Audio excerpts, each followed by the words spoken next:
What's up everybody, welcome to It With Fusco. My name is Keith. Today we're going to look at this Itron EM425 UK meter and how to get a meter reading on it. So jump over the meter now and have a look. So as you can see here, this is the meter and this is the screen here. Now if you look closely, there's actually a meter reading already on there, but the screen's quite dark, so we're going to show you how to get access to the meter reading with the lights on.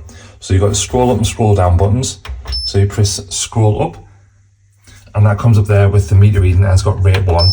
So you've got rate 2, so if you've got a daytime reading and a nighttime reading, that's your rate 1 and rate 2. And also if you have other ones as well, like with if you have solar panels and stuff, you have different readings.